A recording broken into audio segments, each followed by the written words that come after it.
How's it going? Mike coming back at you here with another video on Calculus 1. In the previous video, we introduced the differentiation technique known as implicit differentiation. We talked about when we would use this particular technique. Just as a recap, we would use implicit differentiation when we want to find dy over dx for an implicitly defined curve. That is a curve that is given by some equation that cannot be written in the form y is equal to something just in terms of x. We went through the three-step process, that is implicit differentiation, and now in this video, we are going to take a look at a couple sample problems and go through this method to see how it gets used. So we have an equation here, 3 times x to the fifth minus 4y plus 3xy squared equals the sine of x minus 6 times the cosine of y. This equation implicitly defines a function, y of x, and we're going to find dy over dx. So just going back into the three-step process, step 1 is we differentiate both sides of the equation with respect to x, keeping in mind that every y you see is secretly a function of the variable x. So we're going to differentiate both sides of this equation, keeping in mind x is the true variable, y's are functions of the variable x. And also keep in mind what we said at the end of our previous video, which is for the sake of getting through step 1, which is the biggest hurdle to overcome, anytime you actually differentiate a y term, pretend that it's nothing fancy, pretend that it's nothing special whatsoever, pretend it's just some other variable, and we wouldn't treat it any special way. You would differentiate it just like any other variable.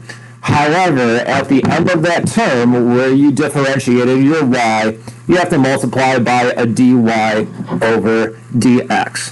So we're going to use this, and we're going to see how we use this shortcut when going through this problem here. So I have to differentiate a 3 times x to the fifth. This is really basic. Nothing crazy happening there.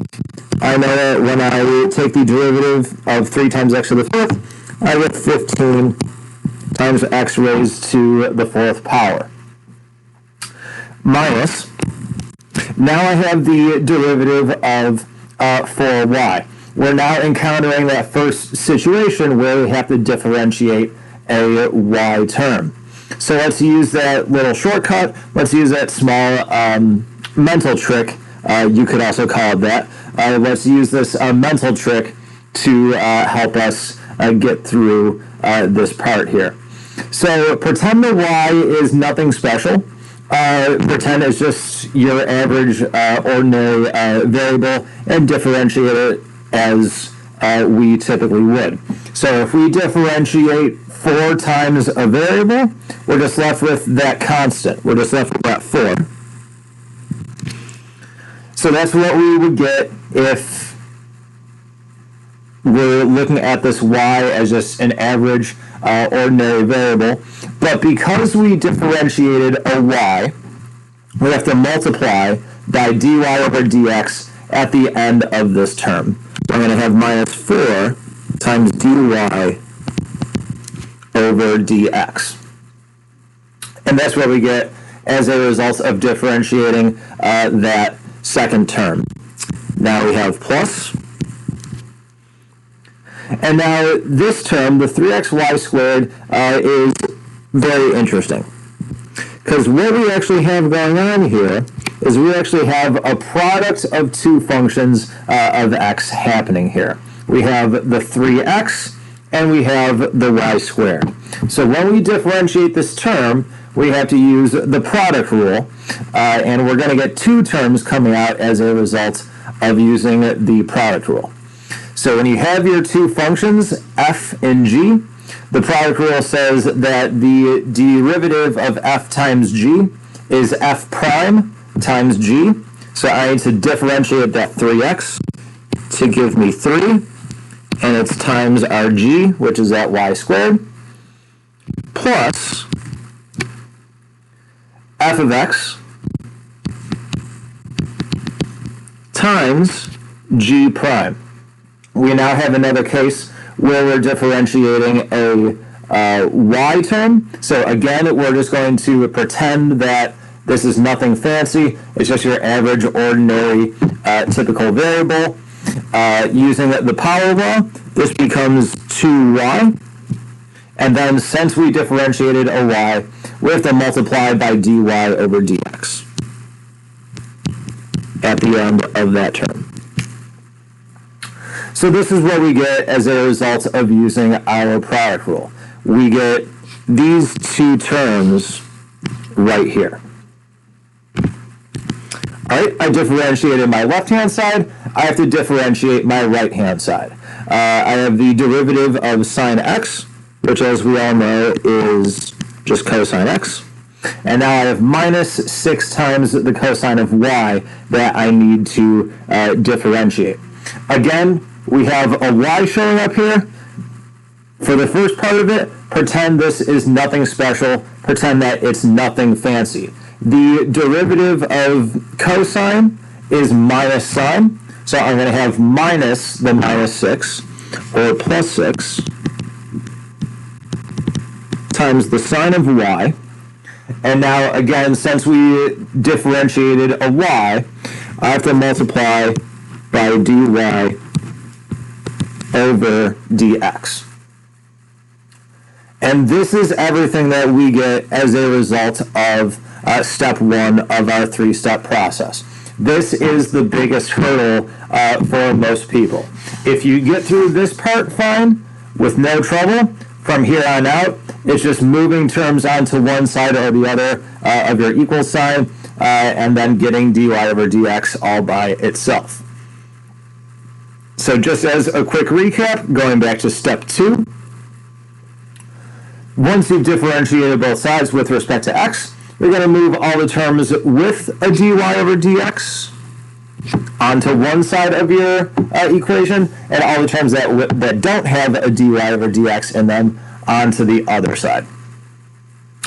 So it doesn't matter which side you put it on, but I'm going to move all the terms with a dy over dx in them onto the left-hand side, all the terms without a dy over dx in them onto the right-hand side. So I'm going to get now, I'm going to get a negative 4 dy over dx, plus we have our 3x times our 2y to get me 6xy dy over dx.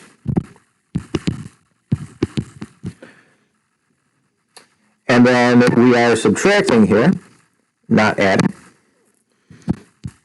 And we subtracted our 6 sine y dy over dx from both sides. So minus 6 sine y dy over dx equals, and now all the terms that didn't have a dy over dx in them, we move them onto the right-hand side.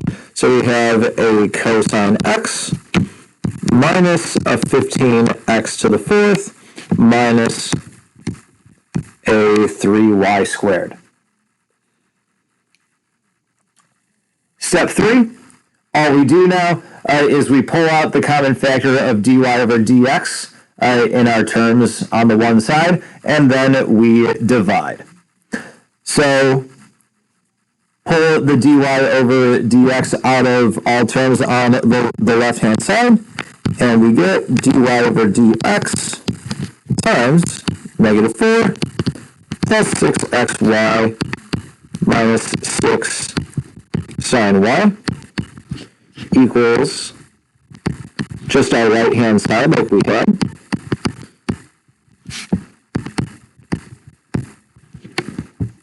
And now I'm going to divide both sides to get the dy over dx all by itself.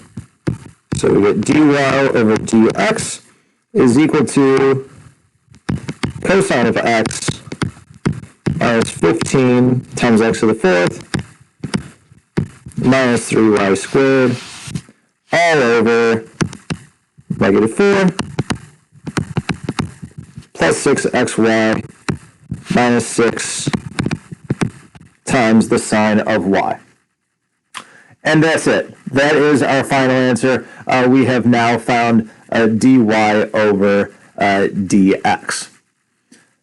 Now, just as we talked about earlier on in the course, what does the derivative tell us? It tells us the slope of the line tangent to the curve at a particular point. So if we were given an ordered pair, if we were given an x value and a y value that satisfied our equation here,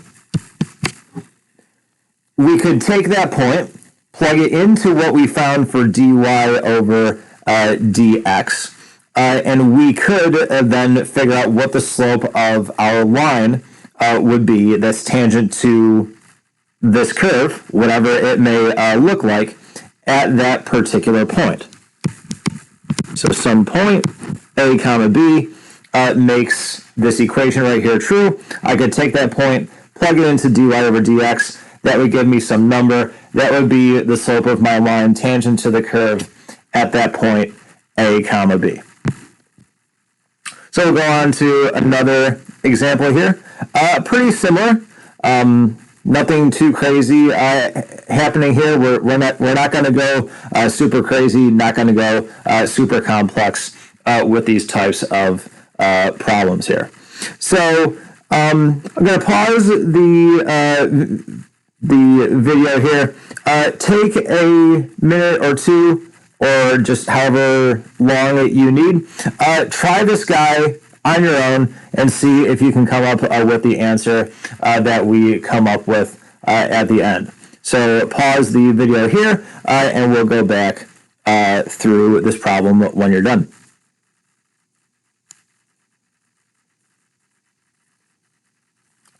Okay, so let's see what happens when we go for dy over dx here. We start off by differentiating both sides with respect to x. I see a 3y cubed. Pretending that y is nothing special, differentiate it like it's any other variable. It's going to get me a 9y squared, but then I differentiated, pardon me, I differentiated a y, so I have to multiply by dy over dx at the end of that term. Minus 10x to the fourth, differentiate that, really basic power law, gets me 40x cubed plus derivative of e to the power of y. I'm differentiating this with respect to x. Again, I'm going to presume that the y is nothing special. If I differentiate e to the variable, I get the same thing out. So I get another e to the y. But then, again, because I differentiated a y, I have to multiply this term by dy over dx. Equals, differentiate secant x. Derivative of secant x is secant x times tan x.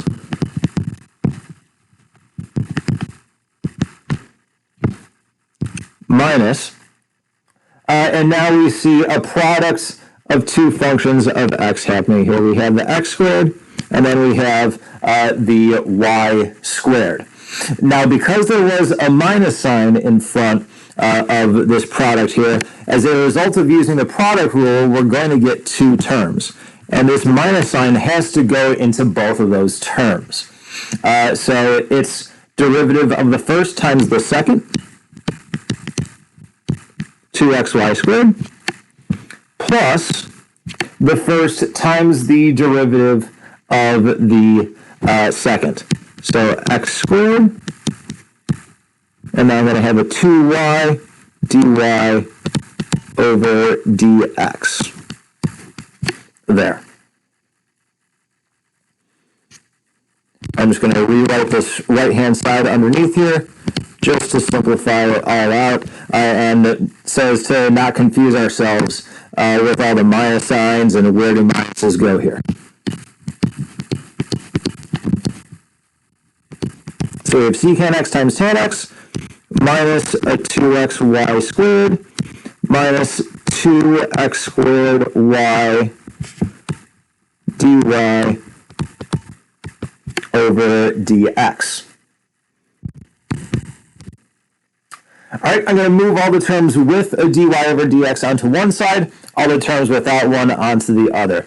Again, I'm going to move all the terms with a dy over dx onto the left-hand side.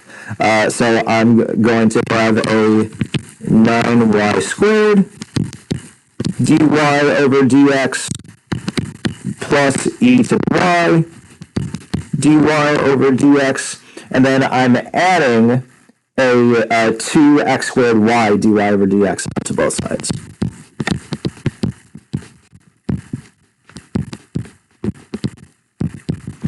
Equals, I have my secant x tan x minus 2xy squared, and then I'm adding the 40x cubed onto both sides.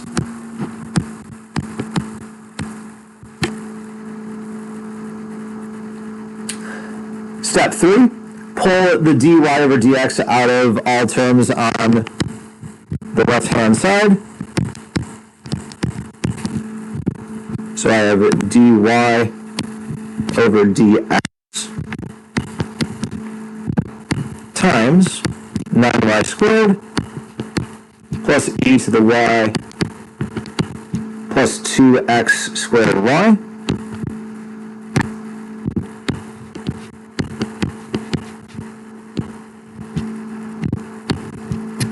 equals all of my lovely right-hand side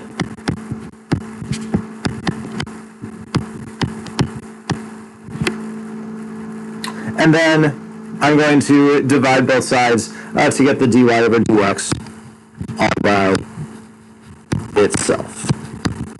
So I get dy over dx is equal to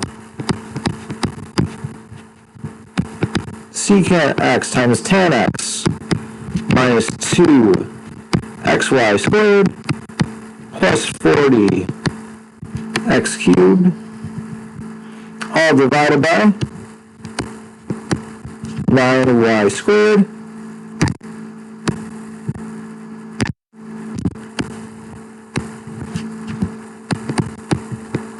plus e to the y plus 2x squared y. So this is our second and other practice problem for using the technique of implicit differentiation. So this is the technique of implicit differentiation. This is how we find the slope of the line tangent to an implicitly defined curve. In the next video, we're going to use this technique to see how we come up with the derivatives for some of our most common inverse trig functions, arcsine x, arccosine x, as well as arctan x. If you guys have any questions or comments, be sure to leave them in the comment section below. Otherwise, until the next video, take it easy.